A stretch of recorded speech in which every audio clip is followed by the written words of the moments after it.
The classic thing to say would be that I'm not mad, just disappointed. But I'm not even that. I'm just baffled. In 2015, Disney released Descendants. It aired at 9 p.m. and I was sitting there excited to watch it. And I really enjoyed the movie. A couple years later, Descendants 2 came out, and that's my favorite movie in the franchise. I feel like it takes what the first movie gives it, expands on the lore, on the world, adds more interesting and unique characters. Also had China Anne McClain, who I loved as a kid. I don't know why, but she was just like one of my favorite actresses that was on Disney Channel at the time. The songs are great in the second movie. The dialogue flows a lot more naturally than the first one. It's a little less cliche. I really liked this franchise. The second movie cemented that. The third movie was, not gonna lie, disappointment.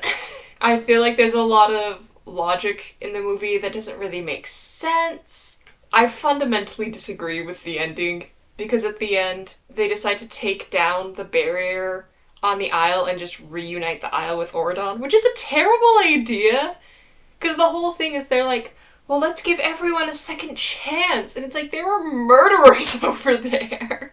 The barrier went down in the first movie and Maleficent staged a coup. Why is this okay now? Every time I think I'm over the ending for Descendants 3, it comes up like that. Regardless, Descendants 3 ended the franchise. Only the most successful Disney Channel movies ever become a trilogy, and so when the third movie came, it seemed like it was done. This was even further cemented by the fact that a mere month before the third movie premiered, Cameron Boyce, one of the main actors, passed away. Even though I have a lot of problems with the third movie and its ending, I don't hate where all the characters ended up at the end of it. And so it felt like a good conclusion for the most part. But then, 5 years after Descendants 3 released, Disney randomly decided to make yet another movie. I fully had no intention of watching this new film, but my curiosity got the better of me, so I decided couple nights ago to just sit down and watch it. The easy thing to say is that it's bad, 'cause it is. It's not a good movie. But I feel that it is so much more than that, and so I want to talk about it. Compared to some of the other commentary I've seen on this new movie, I feel like my perspective is just a little bit different because I grew up with the Descendants movies. Like, they were made for my age group. And so because I have so much nostalgia for Descendants and stuff like that, I just feel like I have a little bit more respect for the original film. I've done enough rambling. Let's just get into it. The new film is called Descendants: Rise of Red. It starts with a narration from Uma, essentially saying like, hey, all the main characters are off doing their own things now because we can't afford to hire the actors anymore. Uma is becoming the new president of Auradon Prep, which is the high school that the previous films took place at, because the current principal, Fairy Godmother, she is becoming the president of the university. Which, like, that feels like a leap. But also I'm kind of shocked that Fairy Godmother is not in that position already, but whatever. Also, is Uma qualified to be the principal of a school? I'd say no, but this is Disney Channel logic. It's fine. As they're talking, there is a really sweet scene where they kind of talk about Carlos, who was played by Cameron Boyce, and I really liked that. If they're gonna make another Descendants film after he's passed away, the least they can do is have an homage to him, which they did, so I really do appreciate that. But the whole plot of the movie is that Wonderland, when all the other fairy tale kingdoms from Disney combined into Auradon, Wonderland stayed separate. Which I think was actually like a fine piece of world building. We haven't seen any other Wonderland characters up to this point, so that's a good way to just, hey, it's here, it's been here, we just haven't had contact with it. They've been kind of functioning as their own little city-state. Uma wants to invite the princess from there to attend Auradon, because everyone's attending Auradon now, so she should be allowed to as well. This is when we meet our protagonist, Red, the daughter of the Queen of Hearts. Now, I'm gonna be very honest here. The opening song of this movie is unironically very good. I was listening to it and I was like, I could add this to my playlist. I really like this. And I was like, okay, like, maybe this can, like, survive as, like, oh, well, this isn't the main Descendants franchise, but it's a little side tale about, like, these other characters. It just takes place in the same world, and And then the movie kept going, but we'll get to that. So the opening number is Red going around causing mayhem and tearing down like pictures of her mom, the Queen of Hearts, because she doesn't like her mom because her mom's abusive. There's no way to put it gently. She's like a tyrant. She rules out of fear. She's not very nice to her daughter and like berates her all the time. And like, it's not good. Yeah, I mean, she's the villain, so it makes sense, but later that night, Red and her mom are talking, and they get the letter from Uma saying like, hey, she's allowed to come attend Oridon Prep. You guys should come. So they do. Prior to this conversation, we see a conversation between Red and the Mad Hatter. The Mad Hatter shows Red like, I've made a time machine. And he's like, look at that. And he's like, oh wait, actually I changed my mind. You're not allowed to use it. Obviously she steals the time machine because of course she would. They go to like Oridon Prep orientation. Obviously the Queen of Hearts does a coup and takes over Oridon and like, obviously, why wouldn't she? Before we get on to the next plot point, we have to backtrack a little bit and introduce our other main character. So, our other main character is Chloe, the daughter of Cinderella. This causes so many plot holes, either for this movie or for the other Descendants movies. My fingers just popped. In the first 3 Descendants films, there is a character named Chad. He is the daughter of Cinderella and Prince Charming. And he is blonde-haired and blue-eyed. He's modeled after the Cinderella from the 1950s animated movie. However, we actually see Cinderella and Prince Charming in this movie. And, okay, so, I think it was the 90s, there was a movie adaptation of the Rodgers and Hammerstein musical. And for Cinderella, they casted Brandy. And for Prince Charming, they casted, oh shoot, what's his name? I'm gonna butcher it. Paolo Montalban?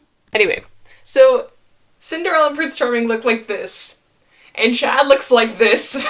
And you could argue that Chad's adopted, but they just do not mention him throughout this entire movie. I think the writers or the creators forgot he existed. I like that they casted Brandy and, Paulo? Okay, we're just gonna go out to say his name so I don't keep doing this. Paolo Montalban. Okay. I like that they casted him and Brandy, because I think that's like a fun casting choice, having these people starred in a Cinderella movie several years ago, now playing them as older adults with a child. I think that's really fun. And listen, Chad is not important in like 90% of the Descendants franchise. He helps Evie with her arc in the first movie, but then the next 2 movies, even though he's in them, he does virtually nothing. So Chad as a character is not that important. However, I feel that just not even mentioning him kind of shows how little respect this movie has for the rest of the franchise. Not that big of a deal, but it did just kind of irk me a little that it's like, there is a character that already exists here, and you've just blatantly removed him. Again, I do like Cinderella and Prince Charming in this movie, and Chloe I feel like was a pretty good character. Anyway, going back to Queen of Hearts staging a coup on Oridon. Red is trying to use the time machine that she stole from the Mad Hatter to go back a couple minutes, and her mom started the coup by, like, using a deck of cards. So Red is trying to go back a couple minutes and steal the deck of cards from her mom. Cinderella's daughter, Chloe, like, intervenes, because, like, oh yeah, that's the other thing. After the Queen of Hearts takes over, Cinderella walks up to her and she's like, you don't have to do this. Like, okay, because here's the other thing we find out, is that the Queen of Hearts is evil because a mean prank was pulled on her in high school. That plot point gets more ridiculous throughout the film, but again, we'll get there. Cinderella's like, look, that was a long time ago, like, you don't need to do this. And the Queen of Hearts is like, ha, I don't care. Off with her head, and, like, they drag her off. And so obviously Chloe's upset because she's like, I'm watching my mom get dragged off to be killed. So as Red is trying to, like, go back in time, Chloe goes after Red, and they both end up going back in time. Except instead of a couple minutes, they go back, like, I don't even know how many years it's supposed to be. Because they say Oridons existed for 30 years. And when they go back in time, Oridon doesn't exist. Well, at least 30 years ago, if not 40. They go back to when all the parents are teenagers. Because instead of Oridon Prep, it's like Merlin Academy or something, but except all the fairy tale characters are still going to high school together, even though none of the kingdoms are combined yet. It's really messy, and it gets messier. So the girls are back in time. They realize they're back in time because they see a younger version of the fairy godmother who doesn't know magic very well yet. Also, 10 out of 10 for this specific casting because they look the same. They go to class because what else are they gonna do? They're kind of in a high school. And they meet the younger versions of their mothers. And Red's mom, the eventually to be Queen of Hearts, her name is Bridget. Get it? Bridge, like deck of cards. Kind of fun. Red meets her mom as a teenager, and her mom is super sweet, like super bubbly, kindest person ever. Red's like shocked because she's like, this is so weird. They kind of put the pieces together that like, okay, whatever happens at this like prank that's supposed to happen soon, that's going to make her evil. Oh, here's one more thing, is that I said 10 out of 10 for the casting of younger fairy godmother, 0 out of 10 casting for the younger version of the Queen of Hearts. Because these two are not the same people. You cannot tell me that this girl grows up to look like this. Like, they look nothing alike. Acting-wise, like, she's fine. Like, she does a fine job. Not the same people. This is the part where the movie's going on, and I'm like, I mean, it's a kid's film, it's not great. I have some concerns, but, like, you haven't quite lost me yet. And then this next song is where they lost me. As teenage Bridget is singing this song, the villains come in. Because the villains go to this high school as well. Like, Maleficent is here. As is Hades. And while I understand that to an extent, the Descendants versions of these characters are not exactly their animated counterparts, like, I do not accept the fact that these characters all went to high school together. Oh, also okay. The costuming for this movie, like, there's some parts of it I like. Like, I really like Red's and Chloe's styling, except for Chloe's wig. Chloe's wig changes every single scene. I don't know what was going on there, but if it had been consistent, I would have liked it. And then I don't know what happened with Maleficent's costuming. She's not even, like, that big of a character in this film. She kind of just hangs out in the background. But what did they do to this poor girl? Like, the bangs? The bangs? And then, like, the horns aren't just horns, they're, like, covered in her hair. And then she's got, like, this weird, like, 2008 poof in the back. Like, what? What are you doing? And so, okay, so you have, like, Maleficent and Hades, who are established, like, that's Mal's parents from the original Descendants trilogies. Those are her parents. And then out comes Ursula's sister. It's not Ursula, it's Ursula's sister, Uliana. Why? Why is everyone else their actual Disney counterpart except for Ursula's sister? Why is it Ursula's sister? Also, I don't like how they styled her. She looks too similar to Uma. I don't know how they would have changed it. I think either, like, her outfit should have been different. Her hair, like, maybe if they'd, like, pulled some of it back a little bit. I don't know, but she looks so similar to Uma. I feel like I'm just watching a rewritten Uma, which is ultimately what she is. But still, it's a whole thing. And so Bridget has these, like, magical cupcakes. Uliana eats too many of them and then, like, turns into a flamingo for a little bit. Like, turns part flamingo. It's a whole thing. But, you know, Disney shenanigans. So she gets mad at Bridget and is like, you'll pay for this. And so then her and all the villains leave. And then they, like, plan this whole revenge. So it's like, okay, these are the people that are gonna do the prank. At another point in the movie, Red and Chloe, basically they go to Cinderella's home. And Chloe finds out that her mom had a really bad home life, which is really shocking to Chloe because I guess it's just never been something that's brought up, but also kind of understand why you wouldn't bring up to your kid that you grew up in, like, a really bad household. Like, that's fair. And then, like, Chloe breaks a vase, and then Cinderella gets grounded. At, like, the end of the movie, Chloe and Red sneak into the principal's office to steal this, like, enchanted cookbook. Except, like, right as they get it, all the, like, villains walk in, and they're like, ha, looks like we have it now, and they grab it and they open it to read it, and because they're villains and the book's enchanted, it's like, I don't want you to use this material, so like they all get frozen. And then Chloe and Red take the book and they're like, we won, and then they just go back to the present day, and suddenly Red's mom is good now, like she's not evil anymore, and the movie ends. It was the most anticlimactic end that I've ever seen. Like, I was like, okay, we still have, like, the final fight. They stop the book. They're going to go back in time and realize they didn't actually stop it. And then, like, Red's going to have, like, a heart-to-heart with her mom or something. No. She's just fine now. She's all good. And it's like, what? Let's start with the messy plot for one. So, the ending creates a huge plot hole. Because that means if the villains, like, open the cookbook and then they can't, it immediately freezes them, that means they couldn't have pulled the prank originally because they just opened it. So everyone's like, well, maybe Cinderella did it, and then when, like, Chloe broke the vase and got Cinderella grounded, maybe she's the one that, like, that's what altered the timeline. But that just didn't feel like it was a big enough deal to make sense. And again, it ends so anticlimactically. There's not really a climax.